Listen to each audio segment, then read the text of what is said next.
Twice.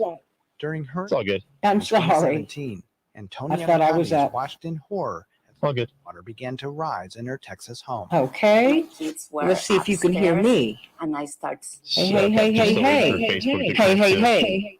how will I get my kids out of here? The family Hey. You got I me? can hear you on Facebook. Yep. Okay, fantastic. I just came out in the middle of that dirty toxic. And I hear myself on Facebook, so that's a good sign too, I think. Okay, and that's asking good. for help. Fantastic. And that's when I heard the rescue Is a boat good coming. sign. Well, I Her will family take it. evacuated safely. Okay. and Hey, eventually Dave. rebuilt Hey, their home. Andre. But something happened inside me after this extreme weather event Oh, that changed me forever. Okay. She says it motivated her to take action on climate change and help protect Latino communities who are among the most vulnerable to extreme weather. Today, Cadiz works as managing director for Latino engagement at Climate Power, a campaign to increase people's awareness about climate change and push for policy solutions. I feel really, really proud of what I do, and I feel a deep sense of purpose. Climate Connections is produced by the Yale Center for Environmental Communication. To hear more stories like this, visit climateconnections.org. Chicago history and automotive heaven with Richie Z. The reason I am who I am and I do what I do is I was doing tours in Chicago, but I was doing history on radio, and it just became a part of me. When I was doing the bus tours, they taught us to do the same thing. Everybody does the same thing. I couldn't keep repeating the same thing over and over again. So that's how I became Chicago's very own storyteller, and that's how I find all these stories and stuff. Tune in to Chicago Histories and Automotive Heaven, Saturdays at 4 p.m. on WCPT. All right, 60 seconds. Okay. Town of Elmira, New York. A boy was born into an all-American family. The odds of him opening his own clothing store at the age of 18? 1 in 138,000. Excited to be a part of pop culture, he packed for the big city. The odds of finding someone to invest in his vision? 1 in 4.5 million. The odds of him achieving his dream in the fashion industry? 1 in 23 million. The odds of having a child diagnosed with autism? 1 in 68. I am Tommy Hilfiger, and my family is affected by autism. I encourage you to learn more at autismspeaks.org/signs. 10 seconds. Gnosis can make a lifetime of difference. Oh, Brought to you by Autism Speaks and the Ad Council. Not what I needed right now. We can change the world, change the world, change the world. We can change the world, we can change the world, change the world. This is the Santita Jackson Show. War and hate to a place of love, it's not too late. Gotta save the children. You can bring me up a little bit, Devin. Hey, everybody. Welcome to the Santita Jackson Show. Happy Friday. Happy Friday. Hope that you all are on your way to a wonderful weekend. Friday, November 18th, 2022. Waking up to a winter wonderland here in Chicago, WCPT 820, the nation's largest progressive talk radio station, and AM 950 radio, the voice of progressive Minnesota. We're going to have snow flurries today. It is already snowing, and I wish you could see my snow boots. I'll show them to you during the break. I'm ready for them. I jumped out the mothballs. I don't care if I smell like mothballs today, because I am ready for the winter time here in the Midwest. Ready for it. And it's going to be a tough one, everybody. WCPT 820 is my home station. AM 950 radio, my home station in Minneapolis, St. Paul. Of course, WCPT is the largest progressive talk radio station in the country. Tell everyone about us, the Heartland Signal. Got some of the best programming in the world. Of course, Amy Goodman and Tom Hartman and Stephanie Miller. And, hello, we've got Joni and Patty Vasquez. Joni Esposito and Patty Vasquez in the afternoons. And then Rick later on in the evenings. You don't want to miss the best progressive talk in the country. Please meet my morning stars over here on the Santita Jackson Show YouTube channel. Everybody, please tell people about us. Santita Jackson Show YouTube channel and AM 950, I'm streaming on WCPT820.com, AM950radio.com, and on the Santita Jackson and friends page. That is where I can take friends, everybody. I can't take friends anyplace else. They cut you off. So I don't want you to be cut off. So please meet me on Twitter at Santita J. Please become my friend there at Santita J. So let's get to it. Today, we are not through with these midterms. Nope, nope, nope, nope, nope. So we're going to be talking about what it's going to take for Raphael Warnock to pull out a win as more and more voter restrictions are in place in Georgia. That's right. This is where we're going to see the laws that were pushed by the Secretary of State and the governor. And really, indeed, Brian Kemp, the governor, who was the Secretary of State. These are the laws that he put into place that make it harder for you to vote. There are fewer times for you to vote, fewer places, and we're going to be talking about that today. And what is the winning strategy for Raphael Warnock in getting this crucial seat? We still need this seat in Georgia. We still need it. So I want you to call me at 773-763-WCPT 773-763-WCPT. What do you think is the strategy he needs to employ? What do you think needs to happen? The Democrats need to pull out all the stops and bring out all the stars? You tell me. I want you to call me at 773-763-9278. 773-763-9278. And then we're going to be talking with Dr. David Gibbs at the bottom of the hour about Ukraine. What is happening in Ukraine and Poland? This could have been the beginning of a major war, And of course, Ukraine blamed Russia initially. And it turns out they knew that they actually fired the missile. So we need to find out what's going on here. And there's still a lot of pushback. And now NATO's saying, well, yeah, they fired the missile and killed a few people, but it's not their fault. What is going on here? What's going on here? And what is the path to peace, everybody? Don't want to see anyone else hurt. Don't want to see that happen anymore. So, let's talk about that today. And of course, let's get to some of these headlines on the Santita Jackson Show in Chicago. 29 degrees, snow flurries. There is snow on the ground here in Chicago this morning. So everybody, please bundled up. We're going to have a high of 29 degrees. It's not going to get above freezing today. And it is cold. Anyone remember John Coleman from Channel 7? John Coleman, that's right. Indeed, he was one of the owners of the Weather Channel. Yeah. Well, yeah. Cold. Minneapolis, St. Paul, even colder, 19 degrees. Again, it'll be cloudy.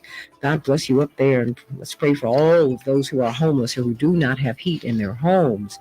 In the NFL, the Titans 27, the Packers 17. I was pulling for those Packers last night. The Magic will be playing the Bulls in the NBA. And in the NHL, the Penguins 6 and the Wild 4. Did you see Nancy Pelosi's speech yesterday? Wow. It turns out she's stepping down from leadership in the House, everybody, after this historic run at being the Speaker of the House. We're going to be talking about that today. Wow. She said that she will relinquish her leadership post, a move that marks the end of an era, everybody, and sets up a major shakeup for House Democrats. Indeed, you have an Hispanic, a white woman, and an African American who are in line to be the leaders.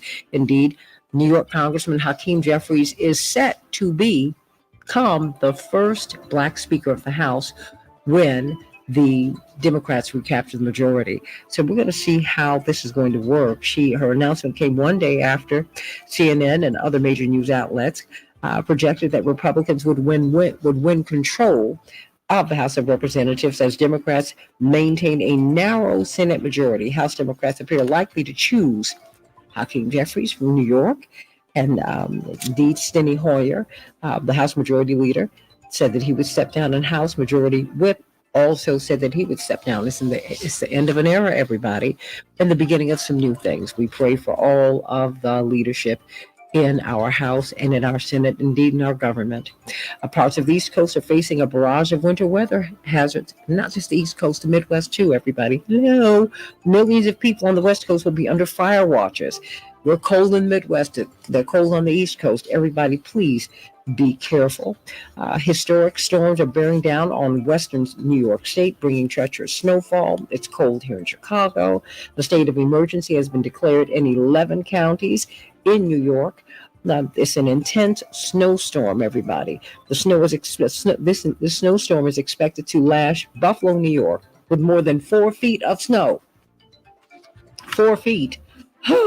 Another employee exodus appears to be underway at Twitter after many workers rejected Elon Musk's terms for staying with the company, according to current and former employees.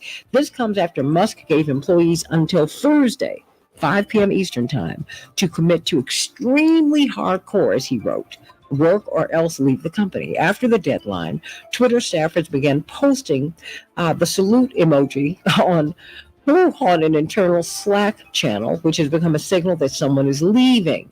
Employees told CNN following Thursday's exits, remaining employees received an email alerting them that Twitter's offices will be temporarily closed and badge access will be restricted through Monday, according to a copy of the email obtained by CNN. The Justice Department indicated in a court filing Thursday that it plans to ask the Supreme Court to reinstate President Biden's student debt relief program.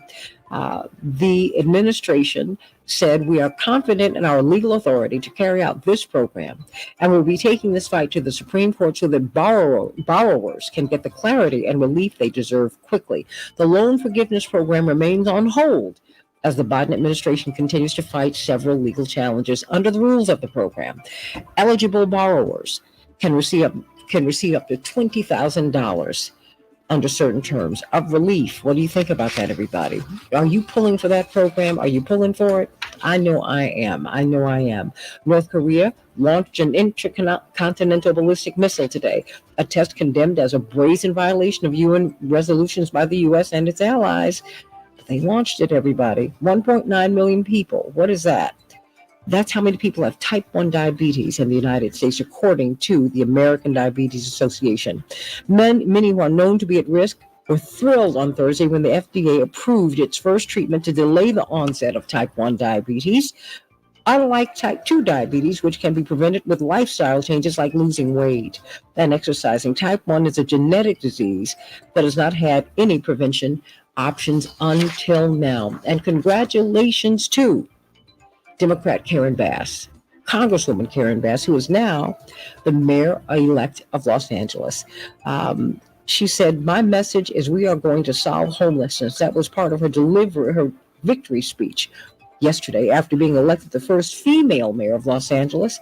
And in her remarks, she vowed to solve homelessness. She called on voters to become part of the solution as she embarks on an effort to try to house more than 40,000 people who are living on the streets. She assumes office on December 12th. And these are four of the largest cities in the U.S. are led by Black mayors. Chicago, of course, Lori Lightfoot, Eric Adams in New York City, and Sylvester Turner in Houston. Congratulations to all of them. And I pray for them because indeed they've got to do more with fewer resources. That's what happens. It's like you get it and this is what happens. Everybody, Reverend Dr. Tisha Williams is not going to be with us today. And she called me just before she got on there. She expresses her regret, but she's flying. And so she said, I'm not going to be able to get through security and get into a quiet place in time. And so I said, well, you know what? Before I could find someone, I said, let me share this with you. Let me give you some good news from my own perspective today, from my own lived experience. As I was watching Speaker Pelosi last night, I was really moved, profoundly moved. She said, who would have known that I've gone from homemaker to House Speaker? And then I can only imagine what this young girl, whose father was this giant in American politics, who went looking like a debutante as her father introduced her to President John F. Kennedy. Very powerful political family. I wonder if that 16-year-old girl knew the powerhouse that she would become. No, women didn't have those options 60, 70 years ago, but we do today. When she went into the House of Representatives, there were not 30 women there. Now there are 90 plus Democratic women just inside of 40 years. That is remarkable, everybody, remarkable. And then so she used the lessons that she learned from her dad and scaled the walls and became the biggest fundraiser that the Democratic Party has. And then she became the House Majority Leader and then the Speaker more than once. And she did it all after the age of 40. Yeah, that's kind of what I'm getting to today. At the age of 47 is when she decided, after having been married for decades, having had 5 children, she decided that she wanted to go into politics, just like her dad. That had been a burning passion of hers. And I can only imagine the naysayers in her life who told her that, really, you're a little old for this, a little long in the tooth. No. She went on anyway. She ran, and look at her today, making history and continuing to make it. In her 80s, working with a passion, working at her passion. And I want that to be one of the takeaways for all of us. It's never too late, everybody, to fulfill a vision. My pastor, Reverend Clay Evans, said, I've never seen God give you a vision without making provision. That dream that you have has already come true. You're the one who has to make it happen, though. You're the one. You're the one. You're the one. So if you think that at 20, 30, 40, 50, 60, 70, that it's too late, I'm too old for this, don't do that.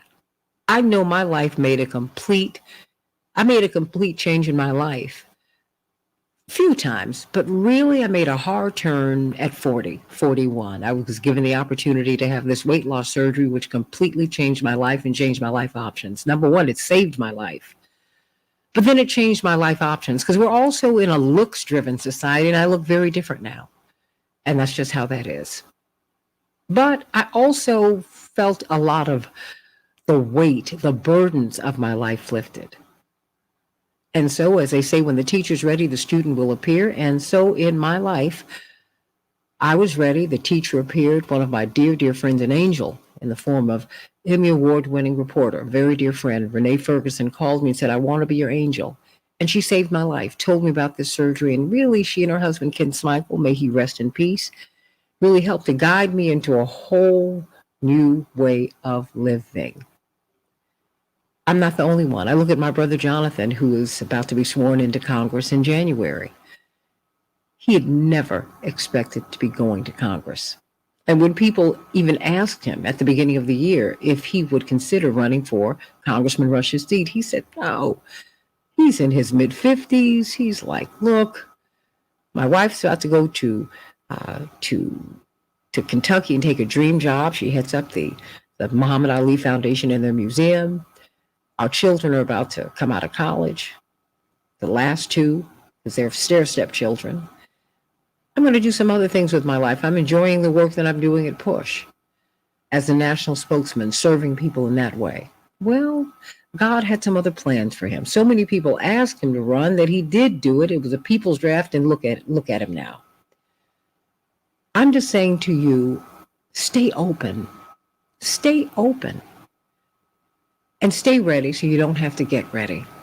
It's never, ever, ever too late for you to lead your life, to do something that God sent you to do that only you can do. So I just want you to know that it really is on you. I want you to get up today and approach the world with a renewed vigor. I don't care what your age is. The game is never over for you until you go back to heaven. And that's the good news. It's never too late. Not ever too late. Keep on going, keep on growing until God calls you home. I don't care what your age is. We're ageless. How old would you think you were if no one ever told you what age you were? Just keep on going, keep on growing. A friend of mine told me that I looked like I was moonwalking out of this life. And I saw some pictures of myself, and I actually look younger than I did 20 years ago. But my mind changed, and I want your mind to change. I want you to really look at becoming all that you're supposed to be. And if God gave you that vision, that dream, God has already made a way for you. God has made that provision. God doesn't give you a provision without making provision. God is too kind to be cruel and too wise to make a mistake. If you have a vision, if there's something that is on your mind and in your heart, you need to go on and do it. Do it. And it might be difficult. I didn't say there wouldn't be obstacles in your way. It might be hard. In fact, it will be. You got to have a heavy lift to build muscles. But I promise you, it will be worth it in the end if you follow it to the end. Live your best life, everybody. And if you got a dream, live it out. Everybody, let's talk about what's happening in Ukraine. We're spending a lot of money. On average, every American is spending at least, as of about a month ago, $200 on this war. And we need to know what's going on over there.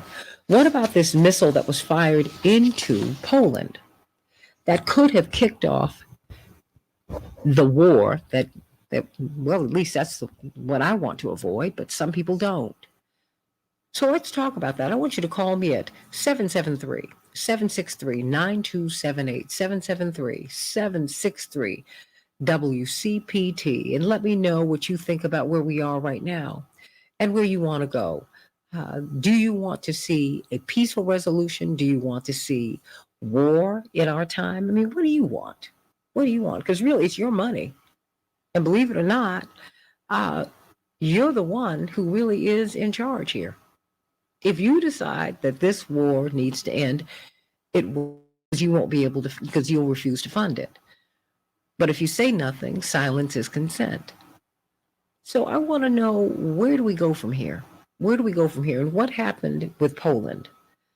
And how is it that Ukraine fired the missile, but NATO is now saying, well, now first to the credit of NATO and the White House in particular, they would not jump to a conclusion. They said, let's arrive there. Let's arrive at this conclusion because we don't know what happened. Well, they found out, and I'm sure initial intelligence told them this, that actually it was Ukraine that had fired this missile, and it was a mistake.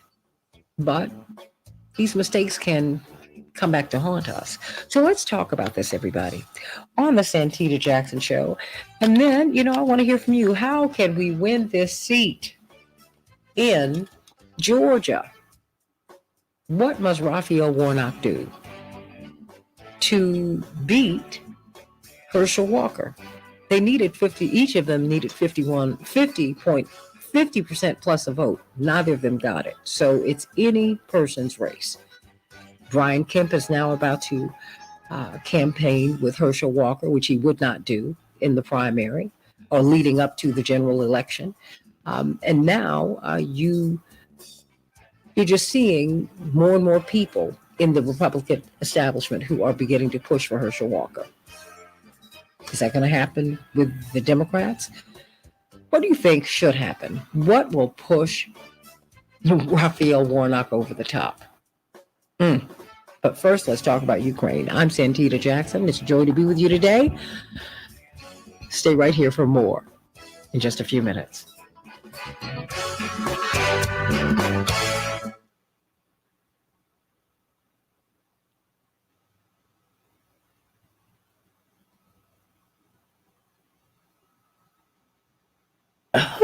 Oh my gosh.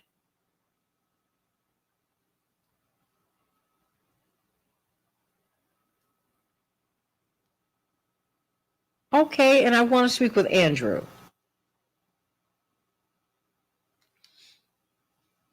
All right, sending him through. Okay, well, I'm going to bring him up on the other side too. But thank you. No. Yeah, let me bring him up on the air.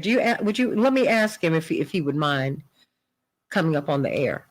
Sure, I got him right now. Okay, Andrew. Yes, Santita, how are you? Hi, sweetie. How are you? I'm all right. Would you mind sharing your story on the air when we come right back on? Sure. I was just inspired because you said, no matter what your age, go out and do it. And yes. I'm going to go do that. And I'm running for the 30th Ward Alderman. I still need votes. I still need signatures. I'm just so I can be a candidate. But I think my positions and if I could help Miss Lightfoot at the City Council push some initiatives that we might need here on the Northwest side, I think it'd be great. And you need to do it. You need and to I do need it. to do it. I need to get it out. If I fail, at least I failed. I feel good. I feel good that I went out. Sending Dr. Gibbs through, and it looks like Andrew's connection just dropped. Oh my goodness. I'll let you know if Andrew. he calls back. Okay, please do. Because I wanted to hear from Andrew. Dr. Gibbs, how are you? Hello, Santita. I'm fine. Well, it's just you and me today, but that is more than enough with all these shenanigans. I just don't understand how these people, what the thinking is, Dr. Gibbs. All right, we got Andrew back too. Okay. But I have an inspirational moment with one of my listeners, and if you could just give us a moment. Certainly. Okay, thank you. But I hope your family's well. We're well, yes. Thank you. Thanks for Praise asking. God for that. Oh no, that's important. You ready for Thanksgiving? Yeah. I'm looking forward to it. Okay. Looking forward to a break from work. Yes, I'm about to go buy a couple of these honey baked hams today. I got to go get them. Oh yeah, I got to go get them today, and I'm like, let me. I told my brother, I said, I'm going to Sending get. Chaparral through. Thank you. I said, I'm going to go get yours today because he's got 5 kids and they are climbing all over him. Oh wow, 5 kids. Oh yeah, he always wanted a house full of children. 60 seconds, everybody. Thank you so much, Devin. I mean, and every time I saw his wife for like 3 or 4 years, I was like, are you pregnant? Because, she had him like boom, boom, boom, boom, boom. Wow. That's a lot of work, yeah. Oh, boy.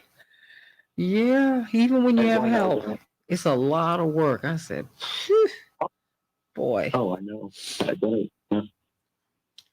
But thank you so much for being with us. All right, everybody, stay right here. Let's get right to it.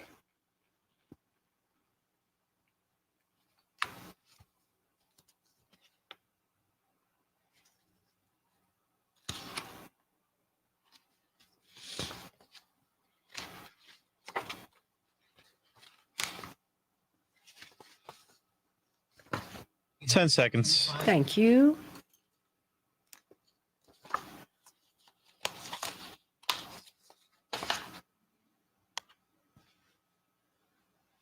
We can change the world, change the world, change the world. We can change the world, we can change the world, change the world. This is the Santita Jackson Show. War and hate to a place of love, it's not too late. Gotta save the children, we can't wait. Let's change the world. Hey, everybody, welcome back to the Santita Jackson Show. It is Friday, a week before Thanksgiving. What are you thankful for, everybody? I hope you're thankful for something. I hope you're thankful for something. And I hope that for those of you who are maybe struggling through this season, I hope that someone shows you some love because you are loved from above. Remember that always. I'm Santita Jackson, WCPT 820, the nation's largest progressive talk radio station, and AM 950 radio, the voice of progressive Minnesota. Those are my homes, everybody. And I want you to reach out to come on and join my Morning Stars on the Santita Jackson Show YouTube channel and the Santita Jackson and Friends Facebook page. That's where we're streaming live. But also, meet me on Twitter at Santita J. Would you please friend me over there, like me, become part of the family? I hope so. And we're going to be talking with Dr. David Gibbs about the latest in Ukraine. Let me come to you, Chaparral. Celebrations by us. I cannot wait to get those vittles next week. We are winding down for our Thanksgiving, so please call us today. Today is the last day that we are taking orders for Thanksgiving. 708-526-4546. 708-526-4546. We can definitely handle your turkey, your dressing, your mac and cheese, your greens and your green beans, as well as also your pastas and your sweets. We are doing sweet potato pies. We're doing banana pudding, peach cobbler, as well as pound cakes, caramel cakes, and red velvet cakes, German chocolate cakes, whatever it is that you need for your holiday table. Don't hesitate to give us a call, 708-526-4546. 526-4546. We look forward to serving you. Thank you so much, Santita. Look, I can't wait for mine. Let me add that caramel cake, girl, and then I'm done. Okay. I just said, wait a minute, my eyes got so big. Ooh. Before I go to Dr. Gibbs, I got a call from Andrew. Andrew, you said there was something that about the message this morning that kind of hit you. Yeah, it inspired me, Santita. You know, I'm a first-time caller, so forgive me for being just a little nervous, but a long time. Don't be nervous. You're just talking to me and thousands of others. Okay, that sounds good. I guess officially, my on the ballot it is Andrew Anthony Cleaver, who's running for the 30th Ward Alderman, which basically consists of the neighborhoods of Belmont Cragen, Portage Park, a little bit of Irving Park, a sliver of Avondale, and a dollop of, let's say, the old Irving Park. Have you ever run for office before? No, this is the first time. And your father inspired me. I grew up, I already said I'm not originally from Chicago, but I remember your father went out to Flagstaff, Arizona. And I was so inspired. And it kind of just led me to this path where I'm here right now. Bless your heart. You know what? Knock on every door. Say hello to people and just continue to be prayerful and have a spirit to serve people. And just know that, you know, if it's on your heart, you don't know, the office might not be the gift. Meeting someone might be the gift. Really, I don't know what it is, but I know that you have to get on the path and do the work, right? And then once you do that, that's it. Things become clearer to you in the rearview mirror. In the meantime, you just have to keep on plowing ahead, Andrew. Will you keep in touch? Yes, you can get a hold of me at cleaver30thward@gmail.com or visit my Instagram page at cleaver30thward. Got a few things to say, and I'll probably be calling back. Okay. Well, I mean, I'm looking forward to hearing from you. And I'm glad that there was something that touched you and that'll keep you moving on your way. All right. Have a blessed day. Sending you much love. Dr. David Gibbs, professor of history at the University of Arizona, he has been with us throughout this Ukraine conflict. And I'm so glad because he's been able to give us, I think, like the 360-degree view. You know, this is really about seeking out truth here, everybody. I mean, really, that's what it comes down to. And really moving toward peace. So as we are now beginning to hear discussions about maybe Zelensky's open for peace talks and the Russians have always said that they were open for peace talks. Well, there was a missile fired into Poland and it could have sparked a hot war beyond the Cold War, really, that we are in. So what happened here? I mean, the headlines are, this is not Ukraine's fault, although they fired the missiles. And the White House, for their portion, they were very, very slow to react, thankfully. They said, we don't know what happened, which was kind of unusual, I have to tell you, because, in this side, Russia and the United States are at odds. And but this time they said, no, we're going to hold our fire. No pun intended. We want to see what has happened here. And it turns out that, let me just go to you, Dr. Gibbs. Why don't you tell us what happened here and why you think the Western powers have been, particularly NATO and the United States, have been very judicious in their reactions. They've been very, very slow and they've been inclined toward investigating. And it seems like there's been a back and forth between President Zelensky and the White House in particular, and NATO. So talk to us. What happened? What happened with this missile? All right. A missile, the initial reports were that a missile was fired into a Polish farm field, killing 2 Polish citizens. And initially, the reports, there is an AP report that cited a Pentagon official, a U.S. Pentagon official, saying it was a Russian attack on Poland. This was echoed by the Ukrainian government, which insisted emphatically that it was a Russian missile and a Russian attack on Poland.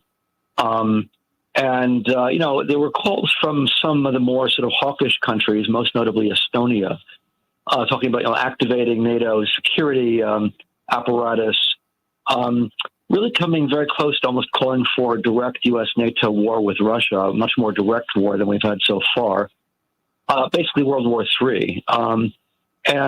Fortunately, I think, well, the bottom line is it was not a Russian missile. It was a Ukrainian missile. It was a defensive anti-missile missile that went off course for some reason and landed in Poland.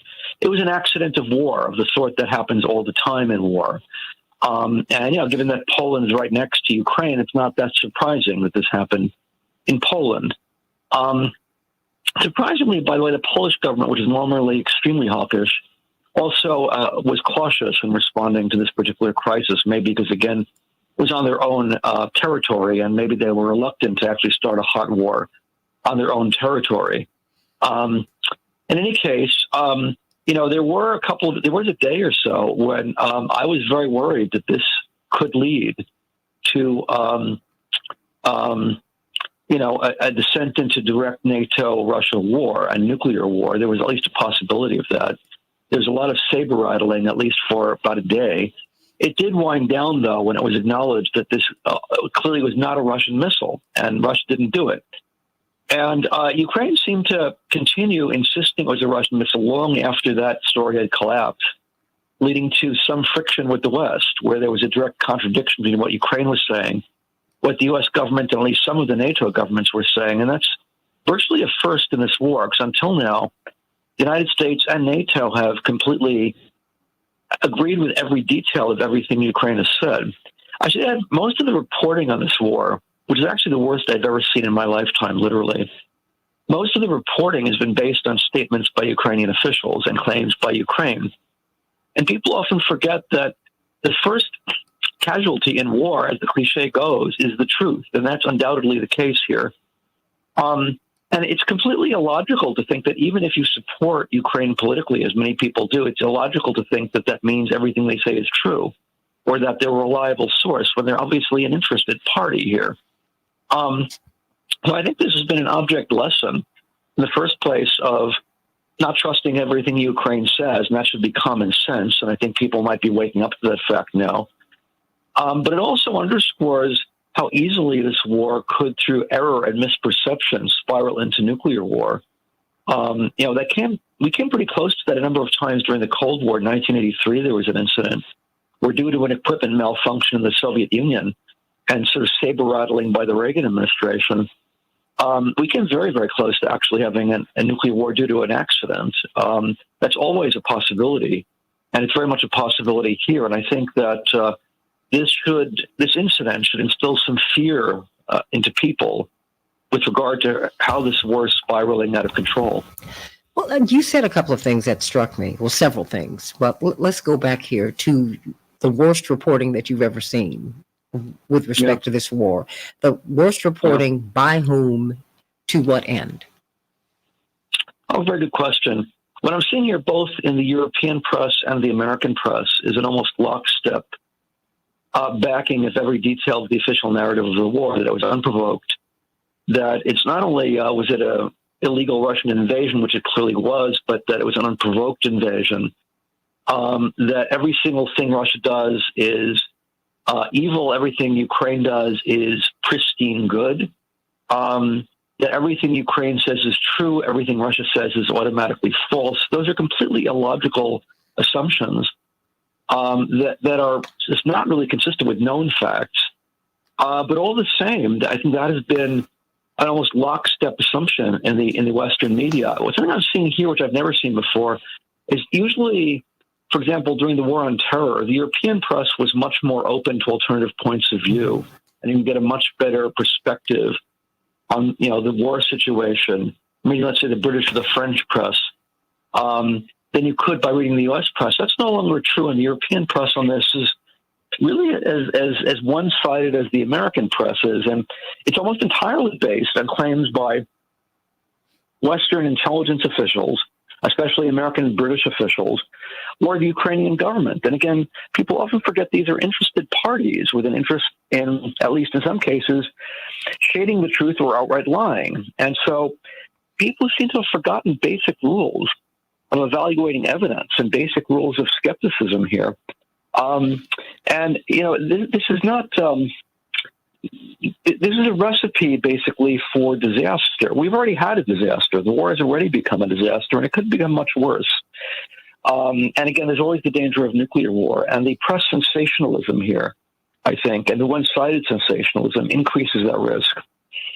Well, now NATO is insisting that this is Russia's fault, although the error was committed by Ukraine. And Ukraine has been reluctant to admit we made a mistake. Why is that?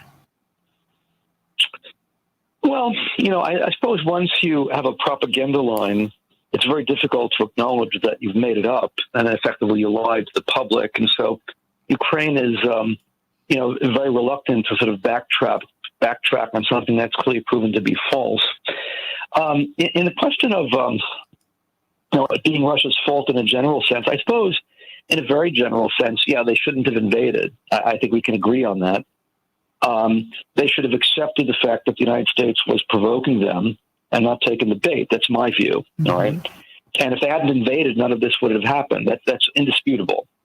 Nevertheless, the facts of the case clearly show that Ukraine basically fabricated something that was their fault, fabricated Russian involvement in something that was clearly their fault.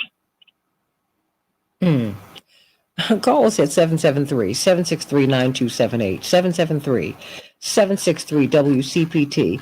How far away from the mainstream media's narrative is what you're hearing right now? I want you to call me at 773-763-9278. Shirley Carter from beautiful Philadelphia says, we must research news internationally to get an informed handle of the news. I think that's true. And ordinarily, like you said, in different times, I would say, I could go to the Guardian, the British Guardian. I could go to even the BBC, which is mainstream British news. I could go to Le Monde. I could go around the world. Well, let's say to Europe and get another view and to get alternate views. If I wanted to hear a different view, I really have to go into the global South. I have to go to South and Central America. I have to go to Africa. I have to go to India. I mean, at least I can hear some different views. And I still have to do that now with respect. And mind you, because it is the global South that has refused to call this a world conflict. They're like, no, this is a European conflict. This is not the colonial days. You can't just pull us into this conflict. Lula da Silva said it. Not Modi in India, but many other progressive voices in India have said it. You know, African nations have said it. I mean, am I far off the mark here, Dr. Gibbs? No. The global South clearly has been aghast at what's been going on in Ukraine, and with regard to the U.S. NATO aspect as well as the Russian aspect, I think they take a more balanced view of it, in my view. Mm-hmm. You know, countries like India, Latin America, Mexico in particular, South Africa. I think the attitude there is that this is just a horror show for the whole world, and the whole world is paying a price for it, a very high price. And poorer countries, not surprisingly, pay an even higher price still. And, you know, the lack of access to food, fertilizer, petroleum products, and so on is having a devastating effect everywhere, but particularly on the poorer countries in the South. And I think they are much more attuned to the idea that the United States has been far from this knight in shining armor that it likes to portray itself as being, and had a lot to do with the cause of this conflict. I think that's recognized. There's a bit of a sort of media and political bubble in the U.S. and Europe and the NATO states with regard to what's going on here, but you step outside that bubble and you see the situation very differently. And one more point, I suppose, to note is that, you know, when the United States and, you know, Europe refers to the international community, they're really referring just to the U.S. and its allies, mainly in Europe. That's it.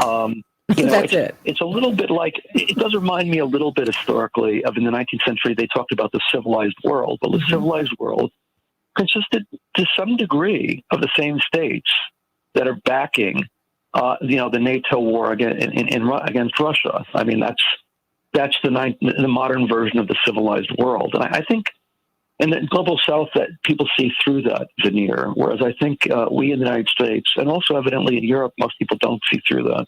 Well, I mean, the thing is, I guess, colonialism, it's hard for it to be relegated to the dustbins of history. I mean, the fact is now Europe is struggling to figure out how they can survive and thrive. And now these nations upon which they built their wealth are emerging as superpowers. I mean, the richest nation in the world, according to the McKinsey report that came out last year, is not the United States, it's actually China. Now a lot of people, took umbrage with the report. I'm like, but it is McKinsey and on everything else you agree with them. You trust that information. There is no more prestigious business consulting firm in the world, but that was their research last year, Dr. Gibbs. Let me bring up Mark, because Mark takes umbrage with your assessment. Mark, how are you today? I'm fine. How are you guys? It's great hearing your voice. And thank you for listening. Even as you disagree, I appreciate it. Sure. So I guess I listen to you every morning as I'm on my commute, and what I'm sort of shocked at, and I just heard a comment a moment ago, which I don't know if it's unintentional, but calling the Russian invasion of a sovereign nation a NATO war. It's not a NATO war. NATO is a defensive organization, has never invaded a sovereign nation like Russia has. So all of this Russian apologist propaganda is, I think, really inappropriate. It's a sovereign nation that was invaded by an aggressor. NATO and the West is trying to do what any moral, I think, country would do, is defend the victim of such aggression. That's all it is. But what's interesting, Mark? For them, they're just providing means. But Mark, you know what? I never see us do this throughout the rest of the world. NATO, North Atlantic Treaty Organization, they protect Europe. I get it. But, I can't help but think, and I'm old enough to remember apartheid in South Africa. America not only did not lift a finger to defend the people of South Africa, the black people of South Africa, the Indians in South Africa who were being slaughtered. They had Mandela arrested. They had him categorized as a terrorist, even as he was the president of South Africa. And we supported it along with Britain, as we are supporting this right here. Dr. Gibbs, why don't you respond to Mark?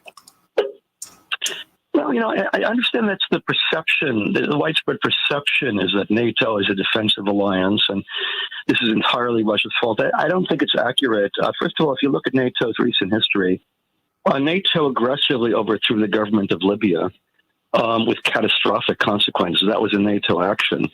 Gaddafi wasn't a nice man, but he was tortured to death. By some accounts, he was sodomized with a bayonet before he was killed. Hillary Clinton, who was the Secretary of State then, effectively one of the heads of NATO, was delighted when she heard this. She laughed out loud and was delighted to hear this. So NATO is hardly a passive or defensive organization. NATO was involved in the 20-year U.S. occupation of Afghanistan, a catastrophic event, which I think was one of the main causes, actually, of the NATO war against Russia, to make up for America's humiliation in Afghanistan. NATO's humiliation in Afghanistan as well. NATO, you could say officially it began, in a sense, as a defensive organization in 1949. That certainly hasn't been its role since the end of the Cold War. And after the end of the Cold War, people had no idea what NATO was for. So the idea was out-of-area operations, which means turning it into an aggressive global organization. The term was out of area or out of business. Either we become a globally aggressive force, or we don't have a function and we have to cease to exist. So I think that there really was an explicitly aggressive character to NATO after the end of the Cold War, operationalized in places like Libya, and yes, more recently in Russia. And I do think there's overwhelming evidence the U.S. provoked this war and did so quite intentionally. The whole idea of NATO expansion, top officials, some of the top officials beginning in the 90s were warning this will cause real problems. It'll cause major destabilization. Again and again and again, top officials warned about this. In 2008, U.S. ambassador to Russia, William Burns, who's now CIA director, sent a cable to Washington, which was leaked to WikiLeaks. It was entitled "Niet means Niet," no means no. And he said, every Russian I talk to, not just Putin, but also opposition figures, all of them would see Ukraine joining NATO, any possibility of Ukraine joining NATO, as he called it, the reddest of red lines, something that's completely a dire threat to Russia, a threat to Russia's existence. So the U.S. knew what it was doing when it decided to, in principle at least, allow Ukraine to join NATO and began arming Ukraine to the teeth. They knew what they were doing, and they knew that would cause a conflict, very likely a war, and they did it anyway and refused to back down up to the very end. So, yes, I do see this as a U.S. provocation of Russia. Again, it does not justify the invasion. Russia should have swallowed hard, accepted the fact the U.S. is trying to humiliate it, accepted the humiliation, on account of the fact that that's far better than launching a terrible invasion. But it can't be said the U.S. is an innocent party and NATO is not an innocent party. It takes two to tango. And NATO and the U.S. have very much been a part of the lead up to this war. They're not innocent parties at all. Mark, are you still there? Yeah, I'm still here. I've got about 30 seconds. But you know what, Mark, why don't you stay here and I'll have you speak with Dr. Gibbs during the commercial break while we're on Facebook Live, okay? I'm up against a hard break. Well, would you mind doing that? All right. Okay, stay there because we want some understanding here. And I realize that what Dr. Gibbs is offering is a view that we're not hearing in corporate media, but it is a view and it is a worldview that is held by much, if not most of the world. No one applauds the invasion of Ukraine. No one, but no one also should applaud the overthrowing of their democratically elected government by us. We did that in 2014. See, we have to get the whole story. That's what's going to help us. And then we have to study war no more. We have a war college here, but when Dennis Kucinich talks about having a Secretary of Peace, a Department of Peace, he's laughed off the presidential stage. Now, America, we're going to have to make a decision about who we are and which way we're going. Okay? So let's talk about the Georgia race. What's going to happen there? What can Raphael Warnock do? Senator Warnock, what is his path to victory? It's not going to be easy. It is not easy. It is a tight race, and we need to figure out how we can win. More of the Santita Jackson Show on WCPT 820, the nation's largest progressive talk radio station and AM 950 radio. Mark, stay right there so that you can have just a few more words with Dr. Gibbs. Stay right here. 773-763-9278. Back in just a minute. Mark? And Mark actually dropped. Oh, Mark did drop. Well, if Mark is listening or some other Marks are listening, can I bring on Walter? Sure, I'll send him through. Okay, Walter from Philadelphia. Thank you, Walter. Yes, good morning. How are you? I'm doing great. How are you? Oh, blessed. Thank you for asking. Well, sweetie, I've got to step off camera for a hot second, but I'm listening to you, and Dr. Gibbs is still here. What's on your mind? Oh, no, I just want to discuss the issue in Ukraine and why there will never be peace, first and foremost, because of the struggles that between the two alliances. We have NATO, and then we have another one that's forming, what's called BRICS, which we know is Russia, China, India, Brazil, some parts. India and Africa, South Africa is about to join that, right? And this is the sphere. I mean, we should know global affairs because we have to look at things from the macrocosm. Now, we can deal with the political issue as far as our issue here in America. That's the microcosm. So we have to find a way where we fit into a system that has been unjust, not just to people of color, nationally, but globally. Mm-hmm. So as you know, NATO is a more European alliance. Mm-hmm. Doesn't fit too many people of color. So when Russia paid off his debt to the International Monetary Fund, America immediately went in and sanctioned Russia. And people never questioned why America did that, because it's been said whoever controlled the purse strings, or it was said prior to that, we don't care who the government, the kings and queens of any country, just as long as we control the purse strings. Mm-hmm. And right after Russia paid off his debt in advance, that's when America, who is controlled by international monetary and centralized banks, Sending Reverend Yuri, Attorney Hoffler, and Attorney Jones through. control what's called this free world. It doesn't include the people of the BRICS alliances. Mm-hmm. So the fear is if the BRICS alliance form a new world order that excludes the European nation, not that it should exclude them. I mean, they're more than welcome to come into it, but it has to be fair, it has to be just, and it has to be a balance of power. So no, there will never be any peace until justice is first seeked. Then there will be peace. But these people are not interested in peace. All they're interested in is money, wealth, and power. So we're not going to just see this. This is not going to settle. And if it does settle, there will be negotiation on what part of land of Ukraine that Russia is allowed to have. Other than that, Putin is not concerned with settling just not to take over Ukraine. Putin's concern is the balance of power. And there has to be a balance of power. Without a balance of power, there's no peace.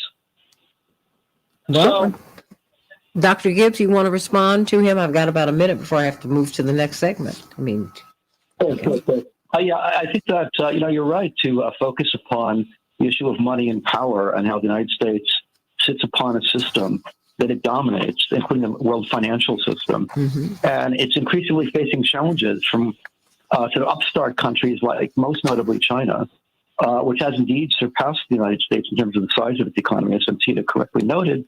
And I think part of what you're seeing here is a tremendous anxiety by the United States about its power status and a kind of effort to, quite frankly, provoke a war as a way of trying to maintain its power status through war. And I think that's part of the issue here. America, by the way, was humiliated in Afghanistan fairly recently. And I think in Vietnam. Also trying to, we've been humiliated course, everywhere absolutely. since the Second World War. That's right. We're still fighting North Korea. What is that about?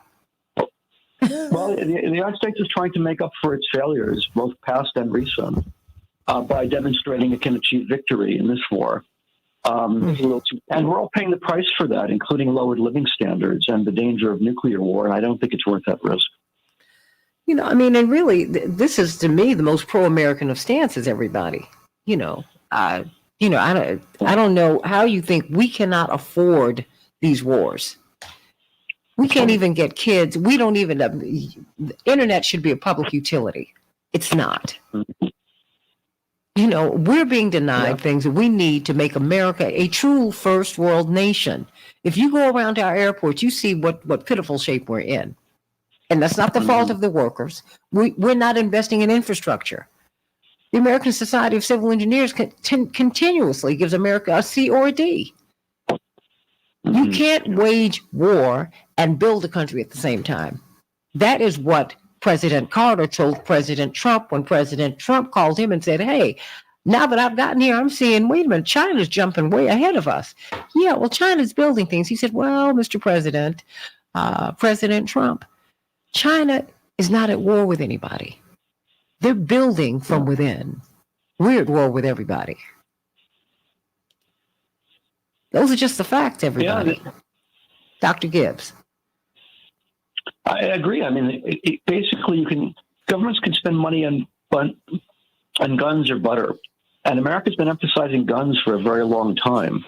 And the public has been paying a price for that in terms of reduced living standards and indeed reduced quality of infrastructure. 60 seconds, everyone. It's an embarrassment. It's terrible. It's terrible. And we're paying the price for it. We are.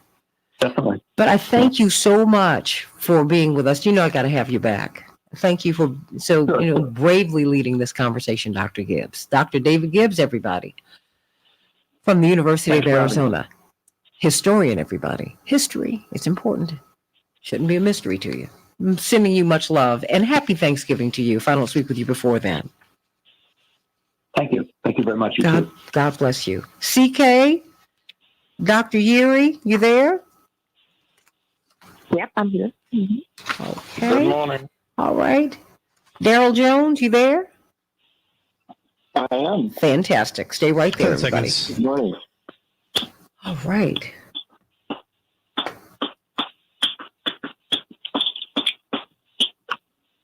We can change the world, change the world, change the world. Oh, yes, we can. We can change the world, we can change the world, change the world. This is the Santita Jackson Show. War and hate to a place of love, it's not too late. Gotta save the children, we can't wait. Let's change the world. Hey, everybody. Welcome back to the Santita Jackson Show, WCPT 820, the nation's largest progressive talk radio station at AM 950 Radio, the voice of progressive Minnesota. I hope you'll meet me on Facebook on the Santita Jackson and Friends. We're streaming live there, and AM 950 Radio, the voice of progressive Minnesota, am950radio.com and WCPT820.com. We're streaming there. The Santita Jackson Show YouTube channel. We're streaming there. You can see my face and you can hear all of our voices. So come on, everybody. Let's meet up. And are you ready for Thanksgiving? I know I am. I can't wait. I love this holiday. I love this holiday season. Yes, I do. Yes, I do. Yes, I do. And we're mindful of the 1 in 4 Americans who will not be able to have a turkey this year. They're going to forego Thanksgiving because they cannot afford it. Let's think about that. Please do not forget them. And if you know someone who is in need of a meal, if you can't share a meal with them, and because that might not be possible, make sure that they get someplace where they can get something to eat. Please, no one should go hungry any day of the year. Let alone Thanksgiving. I'm Santita Jackson. It's a joy to be with you today as we talk about the path to victory in Georgia. Everyone's still waiting for the midterms of 2022 to be closed out. They're not closed out yet, everybody. No, not by a long shot. We still need a win in Georgia. How can Raphael Warnock, the senator, Reverend Dr. Raphael Warnock, the senator from the great state of Georgia, how can he win? How can he win, particularly as we're now seeing the impact of voter suppression, this 2021 law that has completely changed the game. You can't vote on Saturday and on and on and on and on. You can't get registered up until the election day. You can't. So let's talk about that on the Santita Jackson Show. Let's get to some of these headlines, everybody. There's snow on the ground here in Chicago, everybody. I've got my boots on today. Yes, I do. And I'm ready for this weather. Ready for it. Are you? And that's happening all over the country. In Chicago, 29 degrees, snow flurries. Minneapolis, St. Paul, 19 degrees. It is cloudy. In the NFL, the Titans were triumphant over the Packers, 27-17. The Magic will be playing the Bulls tonight here in Chicago. And the Penguins 6, the Wild 4. Parts of the East Coast are facing a barrage of winter weather hazards this weekend. Millions of people on the West Coast will be under fire watches. What do you think is going to happen, everybody? How are you doing? How are you faring? It's a historic storm that is bearing down on western New York State, everybody. They're expecting up to 4 feet of snow in Buffalo. That's right.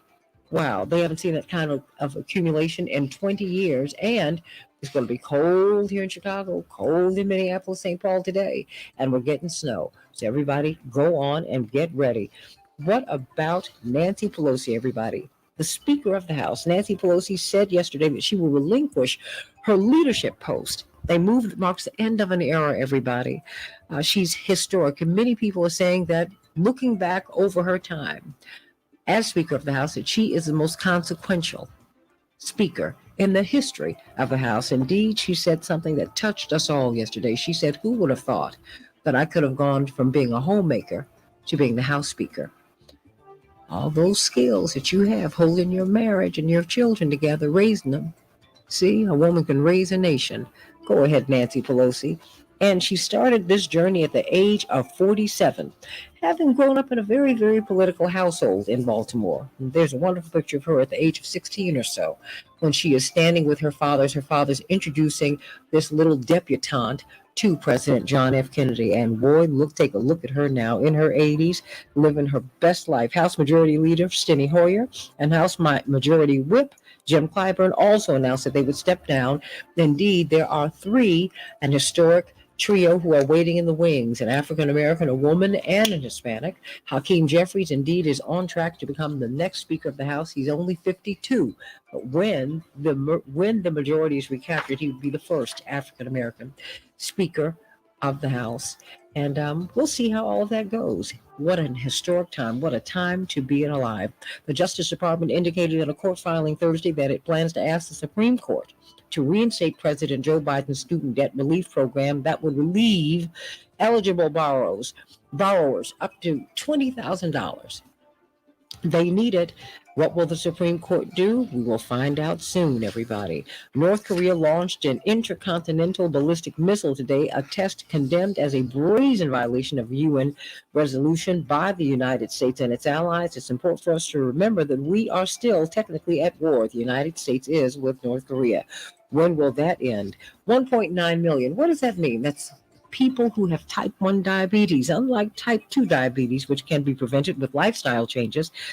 This is a genetic condition, and the latest data from the American Diabetes Association shows that there is an FDA-approved treatment to delay the onset of type 1 diabetes. Let us hope that it works so that more and more people will not get diabetes. And congratulations goes to Karen Bass, the Congresswoman from California, who is now the first woman to be the mayor of Los Angeles.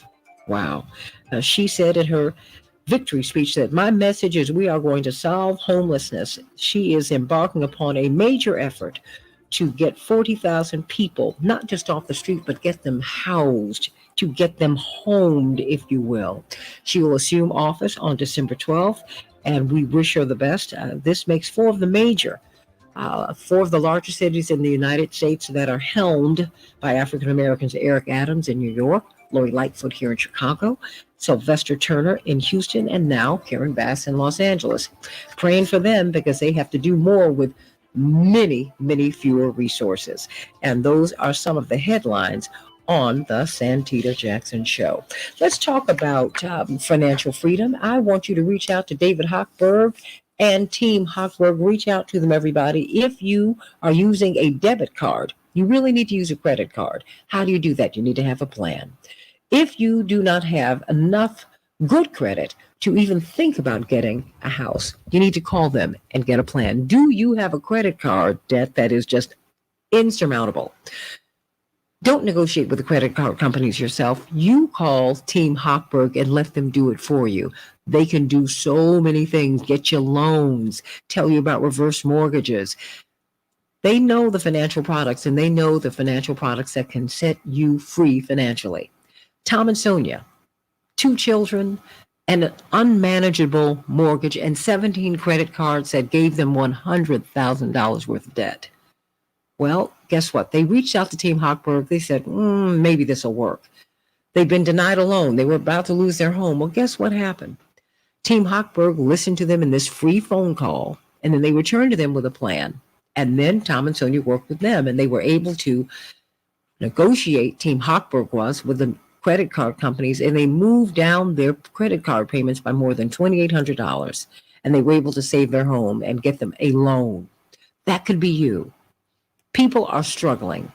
You are not alone. Call them at 855-56-DAVID, 855-56-DAVID, or go to 56david.com, 56david.com. Tell them all about it. They've seen it all. It's okay. It's okay. I want financial freedom for you, and I don't want you to be stressed out, messing up your relationships and everything else because you think that you're under some cloud that will never pass. The storm will pass over. Call them at Team Hochberg, 855-56-DAVID, or go to 56david.com. What's going to happen in Georgia, everybody? What will happen in Georgia? We do not know. We hope that there will be a victory for Raphael Warnock, but nothing is assured. You got to get out and vote, everybody. Polls don't vote, people do. That's what Latasha Brown tells us. And but that having been said, laws determine how you vote, if you're able to vote.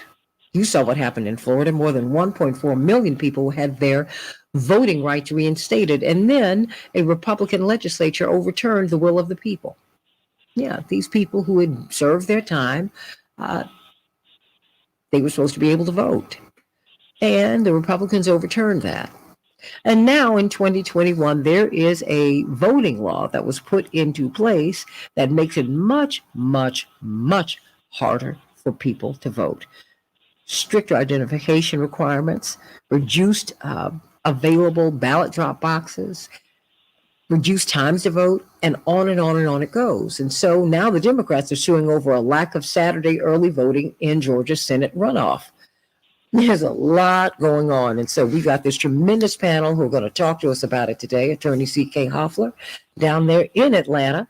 And of course, she is the chair of Rainbow Push. And she is also the former president of the National Bar Association, but she has her own show on WAOK every Tuesday at 11 o'clock Eastern Standard Time. And she is on Court TV, legal analyst there. And of course, host of his own show on WOL in Washington, D.C., Attorney Darrell Jones, chair of the Transformative Justice Coalition. And we've got Reverend Dr. Todd Yeary from Rainbow Push, pastor of the Douglas Memorial Community Church. I'm so excited to have all of you here with us today.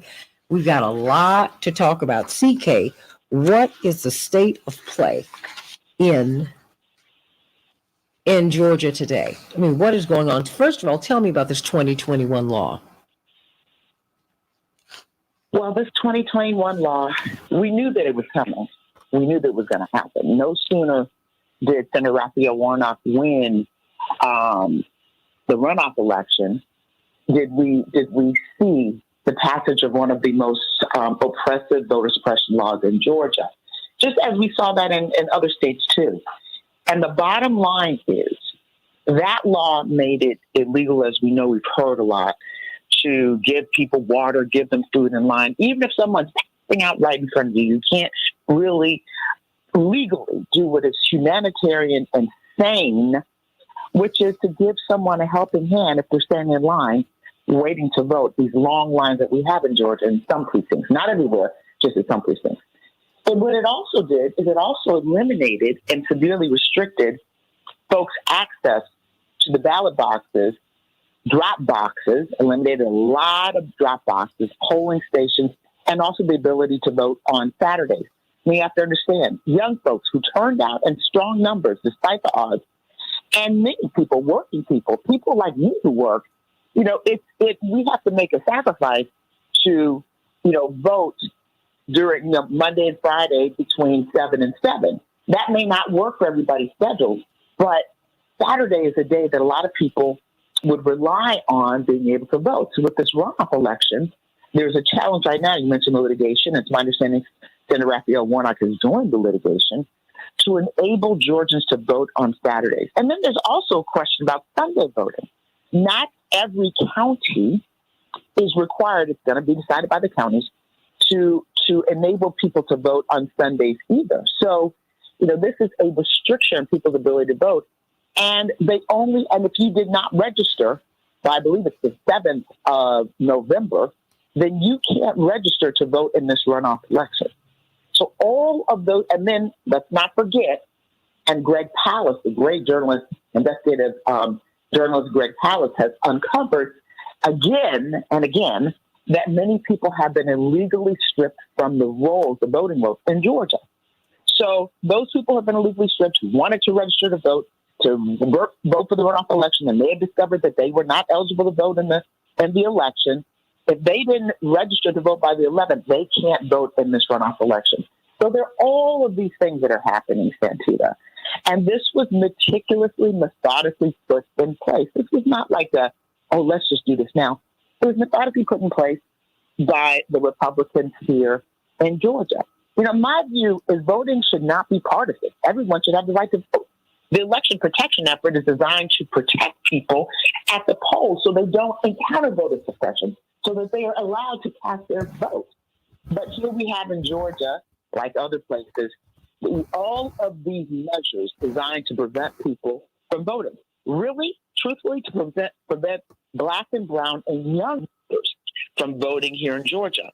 The group of voters that would actually probably be responsible for putting Senator Raphael Warnock back in office. Well, hold on one moment, because that's really what it comes down to, isn't it? I mean, this has been put in place voter suppression really hurts Black and brown and progressive white candidates. I don't want to leave progressive whites out of this and progressive Asians. It leaves people who are fighting for the people out of the political process. It diminishes their chances of winning. Would that not be fair to say? That's correct, and we're seeing it. We're peeling back the onion, and we're seeing the results of it in Georgia. So I think when people say all eyes are in Georgia, well, we didn't need Georgia to win the majority in the Senate, but we need Georgia to neutralize Sinema and Manchin. So all eyes are on Georgia, but for another reason too, because we are seeing upfront and personal in Georgia exactly how voter suppression is manifesting itself. It's just sort of how when you're in the workplace, gone are the days where people use the N-word in the workplace. That's not how discrimination manifests itself in the workplace. The microaggressions, the macroaggressions, the subtleties, the insidious nature of it, that's what we're seeing in voter suppression in Georgia. It's not going to be, although there is a slap in the face when you can't even give people some water and some food in line when they could be experiencing a medical issue. But I think that we're seeing it play itself out in Georgia, and this is what we're going to see in this country. This is not going to be an isolated instance of one state. This is the wave of today, not the wave of the future, of today. This is where we are today. So I think that's why all eyes are in Georgia. Mm-hmm. And of course, all eyes are in Georgia because of the lunacy, and I said it, lunacy, of having a candidate such as Herschel Walker even remotely coming close to winning. But CK, honey, wait a minute. Wait. CK? Well, it's systemic of where we are in this country. But you know what, CK? We saw this with, I'm just trying to tell you something, my sister. This is what happened to Chicago the first time Harold Washington ran. He ran against a man named Bernard Epton, who was clearly struggling. He had mental health issues. And when you saw him speaking, you were very clear that he was struggling. The night that he almost became mayor, because that is something, that was a fight to the finish. It was almost a photo finish. The night that he almost became mayor, he was in a mental health ward. He almost became mayor, CK. Well, let me tell you. He was in a padded room. Okay. Well, and Herschel Walker could almost become senator. I'm saying that when it comes to power politics, this is when we see the joke in all of this. These folks, lunacy. It's not just lunacy, but it's also called supremacy. All the things that we have to jump through to be better than, to be, in order to be better than the best and all of that. Oh, please. They will put someone who is struggling, someone who doesn't have the mental capacity or the intellectual capacity to do the job. They will put them in there just to hold the seat. And that's what we see it over and over and over again. Santita, you're right, but let me just throw in this other fly in the ointment. The reason why I think it's resonating in Georgia is because Herschel Walker is a football star. Again, I live in this world now. I did live in this world a few years ago, but I live in it now. Football, whatever we say about football and basketball, but let's focus on football, is in and of itself a religion. Yeah. And I say that figuratively speaking. I'm not trying to be sacrilegious. I know we've got Reverend Dr. Uri on the line. Lord, forgive me for saying that. I'm not trying to be sacrilegious. I'm stating how I view it politically. So football is a religion. So that's the only place where you could have at a football game in Georgia, in Alabama, in South Carolina, you could have someone who was an active participant in the activities of January 6th and who lives racial animus and white supremacy sitting by a progressive Democrat or an African American, almost arms locked, cheering for someone running down the field. But that's what we've done. Sadly, this is what we've done with our politics. It's become the politics of celebrity. Period. I mean, you have folks who get plastic surgery to run for office because you got to look a certain way. And we're paying the price for that. It's very shallow and it is hurting us all. I got a couple of minutes before I go to break. Attorney Daryl Jones. And I promise you I'll get more comments from you on the other side, because you and Attorney Arnwine and the Transformative Justice Coalition have been election observers like President Carter does in other countries. You were called into Georgia. Do you need to do that again? December 6th? Oh, good morning. Oh, good morning, Santita. Without question, we'll be in Georgia. We're going to be in Georgia. Let's be clear. We've been asked to be there. We'll be there. We'll be organizing to be certain that the voters in Georgia have access to the polls the way that they should. What CK laid out in talking about the Georgia Senate Bill 202 and its new restrictions that it's imposing on voters is extremely accurate. Can you imagine? And could you possibly even think about a situation where there would be an election that's going to be held and you cannot be registered? You don't have the opportunity to register to be a part of that election. That's just unthinkable in the United States, but that's what's happening in Georgia. Can you think of a situation where there would be no requirement to have Sunday voting by the counties? So it's left up to the counties for Sunday voting, whether or not the one Sunday of a voting that they have available in Georgia, whether or not those counties want to have it. And there may be 4 or 5 counties that are electing to do it. And as you may imagine, those are the 4 or 5 counties that have the largest populations, the most diverse and largest African American and Latino populations in the state of Georgia. I couldn't imagine a state saying that there will be no Saturday voting. Why? Because there's the Robert E. Lee holiday that's 2 days prior to the voting. Therefore, you can't have your Saturday voting. This is incredible. Who would imagine this? I couldn't imagine having vote by mail complicated such that our seniors won't be able to receive their absentee ballots in time to be able to return it, because if it's not at the Board of Elections by 7 p.m. on December the 6th, Election Day, it won't be counted, regardless of when it's postmarked. This is insane. This is the reason that the Transformative Justice Coalition, Rainbow Push Coalition, Black Voters Matter, Georgia Coalition for the People's Agenda, all are coming together, all going down to Georgia to fight to be certain that people know what hurdles they have to get over in order to have their votes counted, and to be certain that they take focus on how to knock the hurdles down for future elections. But this is what's happening down there. Santita, and I know we're coming up against a break. Like 20 seconds. We've got to remember that the whole Senate, the whole runoff thing that's been set off in Georgia, it only happens in 10 states: Alabama, Georgia, Mississippi, North Carolina, South Carolina, Oklahoma, Texas. What do they have in common? All of them had slavery. This is a vestige from what was going on to keep Black people out of power in the United States. We'll talk about more of it. I know we got to go to break. Absolutely. And wait for the other side. But Reverend Frank Watkins talked about the Southernization of American politics. Remember, America is a right-wing nation, everybody. So while we see it in the South most starkly, be very clear, they've restricted the voting rights for people in Maine. They don't want young white kids voting. Think about that. 773-763-9278. Back in just a minute.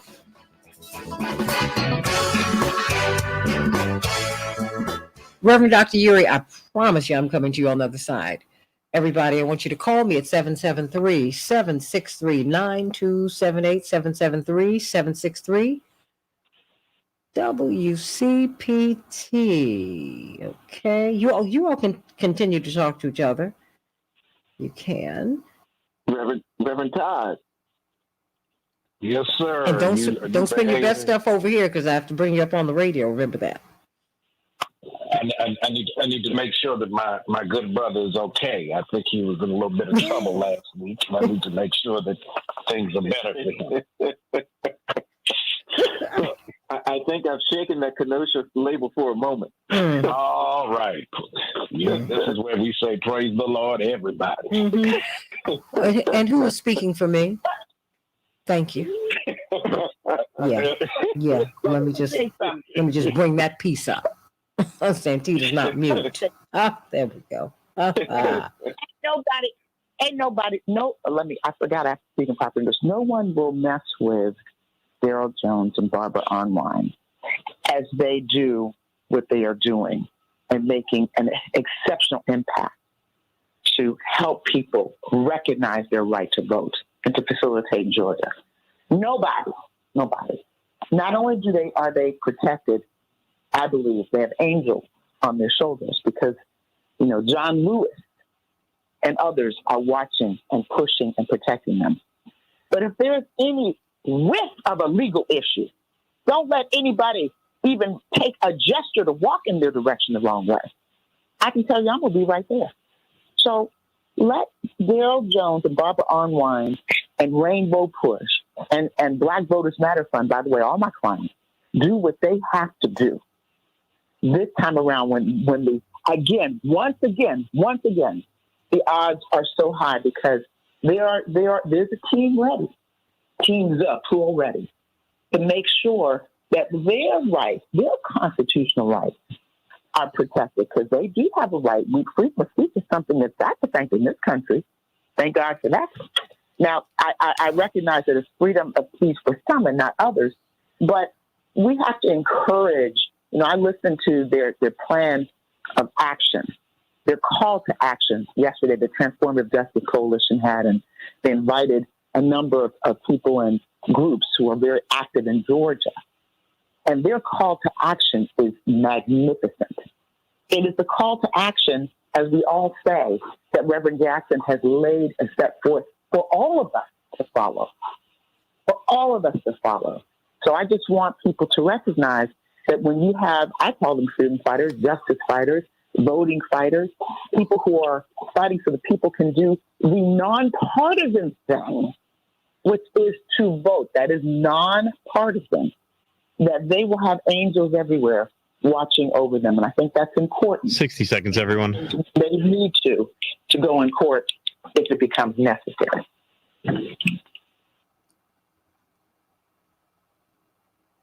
Okay, everybody, here we go.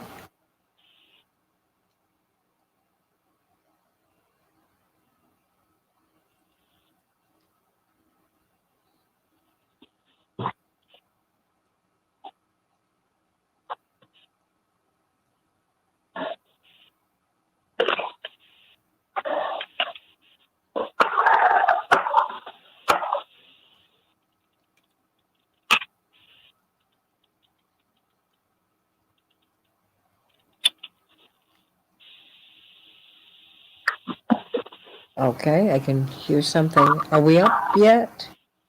We got 10 seconds right now. Great, okay.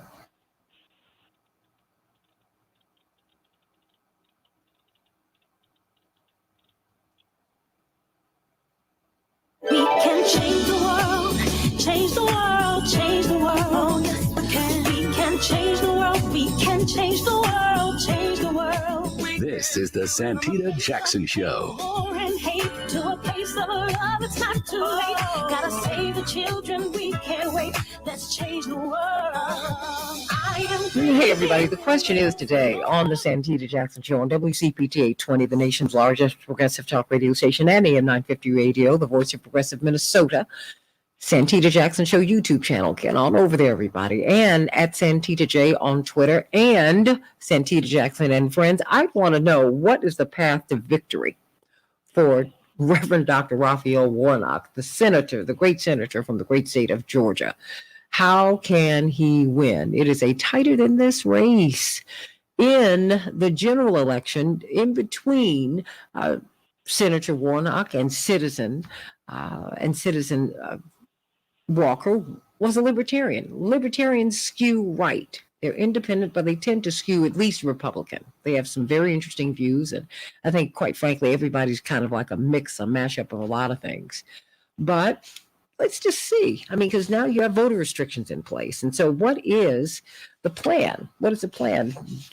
Senator Warnock is expanding his ground game, according to this ABC News report. He is now putting 300, they've added 300 paid staffers in new offices across the state because they have got a lot to do and not a whole lot of time to do it in. So what do you think about that, everybody? What is the path to victory? And what about these voter restrictions? We were very, very excited when we saw Reverend Dr. Yuri. When we saw people over-indexing in the vote. I mean, the vote in Georgia was blacker, it was older, people were getting out and they were voting, and that is a great thing. And we broke records all over the country. People are very engaged in this voting process, in this process of making America work. But the other side of it, the voter restrictions that were codified in 2021, now you're beginning to see how this all shakes out. No voting on Saturday, maybe even Sunday. Ballot drop boxes, well, there are not that many of them, and on and on and on. Reverend Dr. Yuri, what about that? And what about the pathway to victory? Where is it? Well, good morning, Santita. Good morning to my colleagues and friends. Look, the pathway to victory is through the numbers that are often underrepresented, particularly where is the greatest opportunity. I still believe it is in that 18 to 30 age group that has so much on the line, right? Particularly those in college towns, university towns across the state. The other reason that age group is so important, that is the age group that is not as infatuated with Herschel Walker's mythology, because they don't remember when he played for the University of Georgia. That only resonates with a particular generation that remembers the days when he wore a red uniform. And he's now running for the Red Party. The other part that has to be remembered is this is still a fight for influence in the upper chamber. Do not get it twisted that simply because there are 50 right now Democrats or those who caucus with the Democrats already settled for the Senate. There's a reason why Mitch McConnell is lending his efforts from the senatorial campaign fund to the ground game for Herschel Walker to drive turnout. The reason is if you get 50-50 with Herschel Walker, there's a greater than likelihood, I believe, that you may get Manchin to move to being independent and voting with the Republican caucus because he has his seat up in 2024. And so in West Virginia. So I think we have to remember the political calculus is essential, that you need 51 votes so that you can have one go rogue. It is highly unlikely that Kirsten Sinema would do likewise, even though her seat is up in 2 years as well. So we got to run that calculation. But the other piece, I think, is you mentioned the theopolitics and the infatuation with football. Remember, right next door, the state of Alabama elected Tommy Tuberville as one of its senators. Mm-hmm. He coached in Alabama, and so it is interesting that the rule is when we think about religion and politics, your God is what is supreme in your life. In Georgia and Alabama, what's supreme in the fall is the Georgia-Alabama football game. And so if we think about it from the ideology of could someone who runs a football actually be in the Senate, it depends on who you're talking to. It's kind of the universal answer for every question in law school. It's not a yes or no, it's an it depends. And so it depends on who's going to turn out. It depends on who shows up during the election cycle, whatever that early voting window may or may not be, and on December 6th. So I think we have to get back to what's really at stake, and that's pushing the agenda of the upper chamber that does not require the House. And that is primarily the president's appointments to the federal bench. Those are absolutely the most critical thing that could happen in the next 2 years leading to the 2024 general election for presidency. Because as we see, fighting in the courts for student loan debt relief, fighting in the courts over protecting voting rights, fighting in the courts over this policy issue or that policy issue. That's why it's important that everybody who has skin in the game, which there's an item on the agenda that is being challenged from the right, that they don't want you to have something. It comes down to this. Remember this. We the people was not a universal, all-inclusive phrase when it was written. It has only come to mean what it means today because the people who were excluded then fought to make sure that they got in and they stayed in. And so it's up to them to vote this time up to December 6th. You know, we abbreviated your remarks on the other side of the break, Attorney Jones. And I want you to expound upon what you were discussing. The fact is, today I wanted to look at this pathway to victory, because people need to know what the restrictions are. And this is why you have to support Stacey Abrams and her efforts to open up the voting process for everyone, because this is when you see, everyone was saying, oh my goodness, so many people turned out to vote. See, the voter suppression is not a problem. No, Stacey Abrams said, no. You cannot outvote voter suppression, because when your back is against the wall, this is when you see. I know you voting on Saturday. I don't think so. Souls to the polls? No, not after church. No, buddy. You're going to have to go between 7 and 7. And if you can't, too bad. And so many of us, Attorney Jones, work jobs where those hours do not work for us. They just don't. And I don't know. In America, we still make it so hard for people to vote. From coast to coast. The slave states, yes, they are. They amplify it. But the fact is, this is happening in Maine. And then out west, you just drop your ballot in the mail, and that's the end of that. They're not even worried about the mail system being a mess. What is this? How do we get around this? Wow. I know I've given you a tall order, but you can handle it. That's Kenosha. There you go. Great question. That's a great question. And I tell you, a large part of what the voters in Georgia are now facing is dealing with that no Saturday voting. Is dealing with, it's almost a confusion that's being intentionally put in place, right? Mm-hmm. Because we know that Sunday voting is not required. It is not required that every county in Georgia have Sunday voting. It's up to the county to make those decisions. So there's a lot of ambiguity. There's a lot of confusion that's going on. And when you add to that confusion when you're dealing with the college students. Why do I say that? Because with the college students, this December the 6th runoff election day is smack in the middle of their final examination. Mm-hmm. So, they're going to be choosing between whether or not they have the final examination or they try to go to vote. And how it all works in. It goes worse than that. Because if you are living outside the state of Georgia, but your residence is still in Georgia, you're in college in Chicago or someplace else, and you can't get to your polling place to be able to vote, the chances are that you're not going to receive the absentee ballot, your vote by mail ballot, in time to be able to have it count. Because many of them, 150,000 of them, are supposed to be sent out automatically by the local board of elections. And of course, it's only for people that voted in and that voted in for the 150,000 that voted in the general election. They're going to have theirs automatically sent out, but it doesn't say when they're sending them out. So you may not have received it in time to be able to get it back in to be counted on Election Day, December the 6th, and before 7 p.m. on Election Day. That's what's happening. So we see all of these pieces that have been put in place to make it more difficult for people to be able to vote. One of the big conservative philosophies has been they know that if they can shrink the pool of eligible voters, that they have a greater advantage. And so that's what you see happening with this Senate Bill 202. They're shrinking that pool of eligible voters so that it does not benefit seniors. It does not benefit college students. It does not benefit the African-American voter in general. In addition to that, we also know that there's and this is all that confusion, right? there's a big question mark with regards to the provisional ballots. Remember all the conversations we had about people being challenged at the polls when they went to vote and they didn't know they've been challenged, and so they have to figure out and prove that they actually live where they live and that they should be able to vote? Well, many of them had to cast provisional ballots.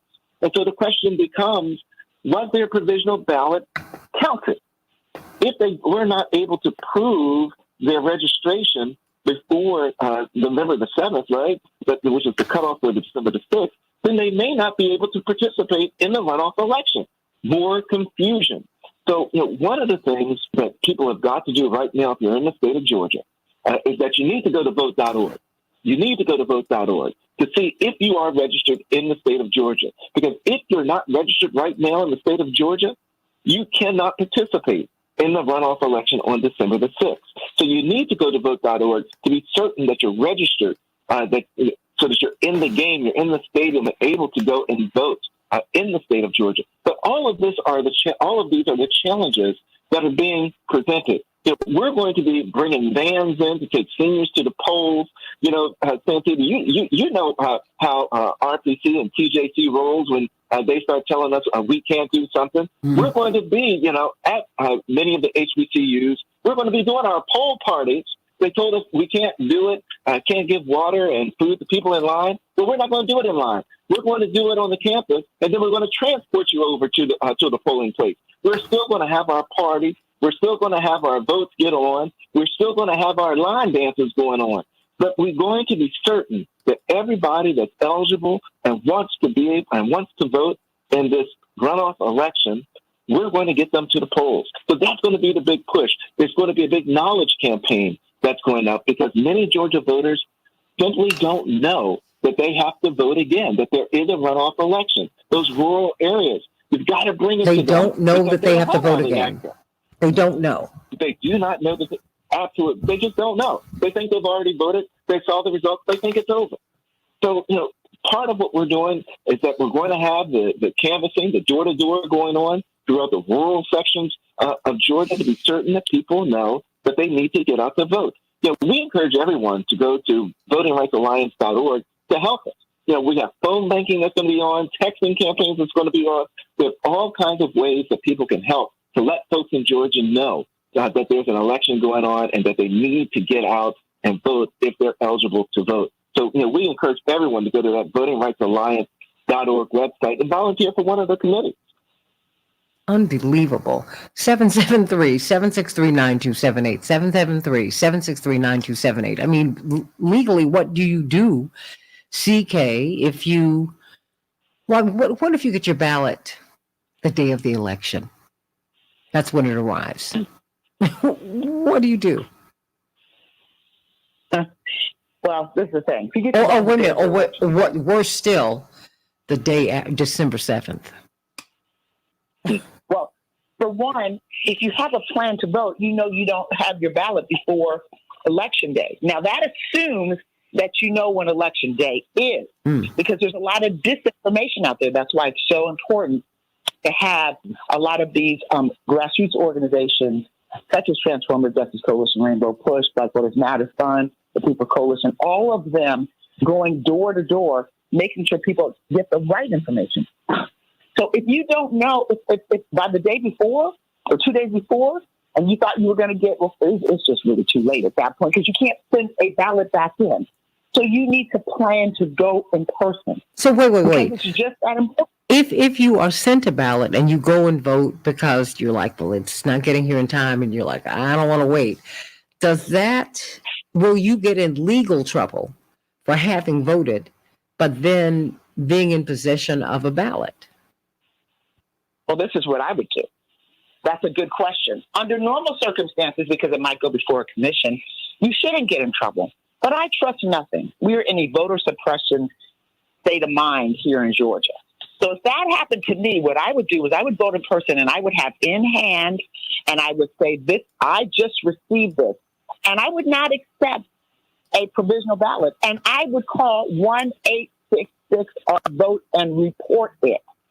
Because it might very well be that an election protection lawyer could get in touch, or there could be forces in the field there that could help you. because that's very, very important. Every single vote counts. So if there's something that doesn't feel right, feels a little shaky, doesn't happen according to course, it's because it is shaky. It shouldn't feel right. That's voter suppression at this point. And even if it's something else, don't take a chance. Don't sit around and say, well, don't pontificate over it. You got to move into action because time is of the essence. Right. But the one thing that you have, so long as you can vote that day in person, we know it's an inconvenience. We know it's a hassle. But before I go to Paul from Seattle, what about people who are sick and shut in? And because there's some people who physically can't move, CK. That's true. And typically for the sick and shut in, and I'm sure that this is designed to count against them, there would be provisions for people, they would have an absentee ballot. But it's too late for that. And that's why there's transportation. I mean, I know there are people who are sick and shut in. If at all they have the ability to go out. Now, if they can't go out, then that is problematic. And that's part of why this push at the last minute to shut down avenues of people to be able to vote is so terrible. Because the sick and shut in, if they knew they were going to be sick and shut in, if they've been sick and shut in for a while, they could have made provisions to receive an absentee ballot. If they haven't received one, again, this is something to report. Escalate up right now, 1-866-1866, our vote, because there may be solutions that could be had. You could petition or go to or communicate with the Board of Elections in your county. But that may not be good enough because they could be part of the problem. But 1-866, our vote, escalating it up is very, very important. Absolutely. 866, our vote. There are lawyers that are there on standby who can help you. Just pardon the interruption, but I wanted to get Paul on very quickly, who's gotten up early in Seattle. Paul, very quickly, sweetie, what's your comment or question? Good morning. Good morning. Good morning. So in terms of, I know what CK Hoff was talking about. She trusts nothing. Now, you can't get in trouble for being in possession of a ballot if you've already voted, if there isn't a law that says that. But as she trusts nothing and should trust nothing, they could hassle you on the election day, and then you figure it out later in court. But your right to vote has been infringed. Now, going forward, I don't understand, CK. Maybe you can explain this, but all of these laws, such as not allowing someone to give you water in line, they make them defend that rational basis. There's no rational reasons for that, and that's overly restrictive, arbitrary, and capricious, and that rational basis should be challenged. It has nothing to do with the election whatsoever, and there are people who need to have water for whatever reasons, and that is essentially discriminatory based on someone's physiology that they can't, they have to have water. This has nothing to do with it. I would challenge many of these laws in Georgia, but as you say, you can be harassed, or you'll figure it out later. But you've been put out of line. You had a ballot. That's what they're going to do: put you out of line. But you know what, Paul? You didn't vote. Oh, you may be in the right. Paul, Dr. King challenged us to we've got to challenge unjust laws. At some point, you cannot obey this foolishness in line. And I think that if we had mass protests, this would be shut down. People should not obey this unjust law. If someone is falling out for whatever reason and you cannot assist them, no, I'm not going to be an accessory to murder. I'm not going to do that. No.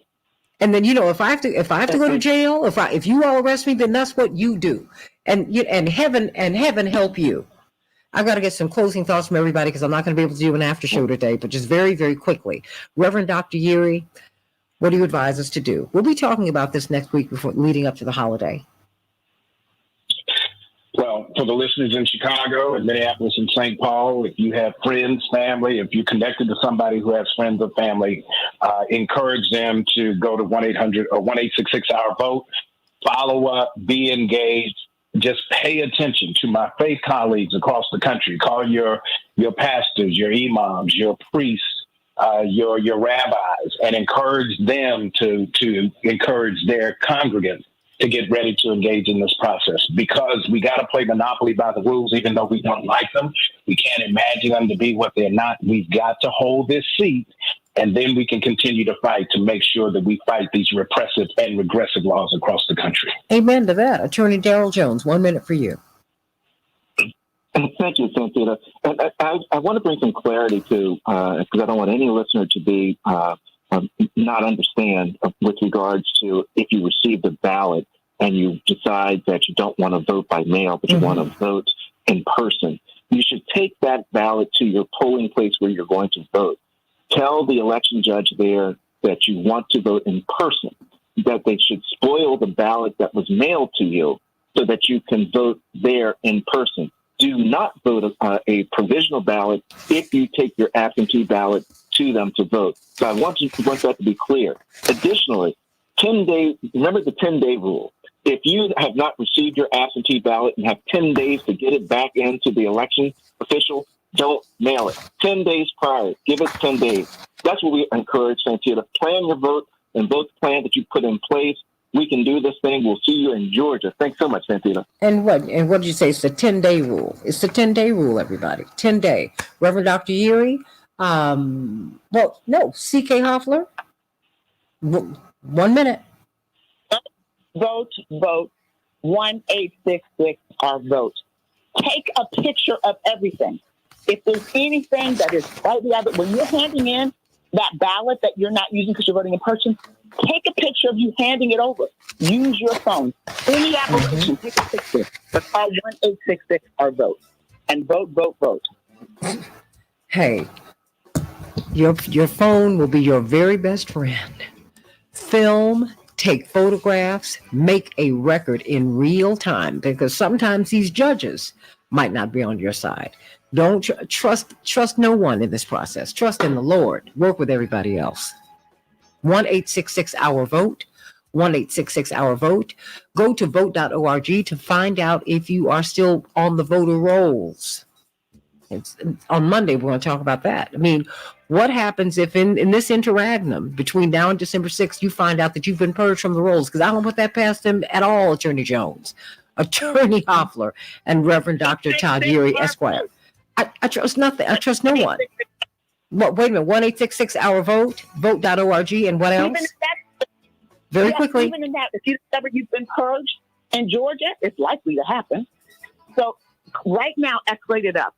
Don't wait till the last minute. Do it right now. Do it right now. Check, everybody.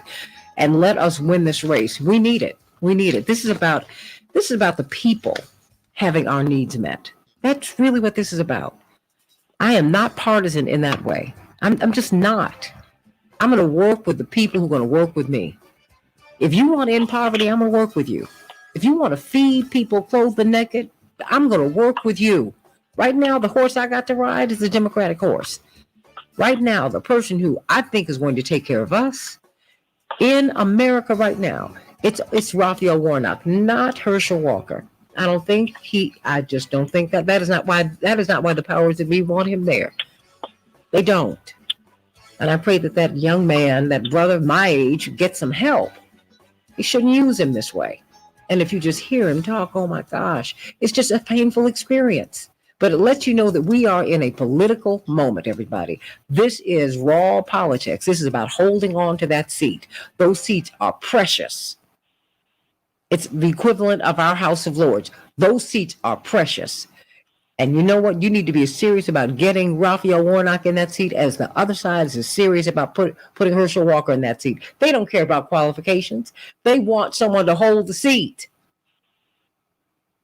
I'll see you on Keep Up Alive on Sunday. Until then, have a wonderful day. I love you, everybody. God bless you. God bless you. Thank you, Devin, for a great show. Have a great weekend, everybody. You too, Santita. Take care, everyone. Okay, I'll be in touch. All right, sweeties. Have a good one. I'm out of here. Gotta go.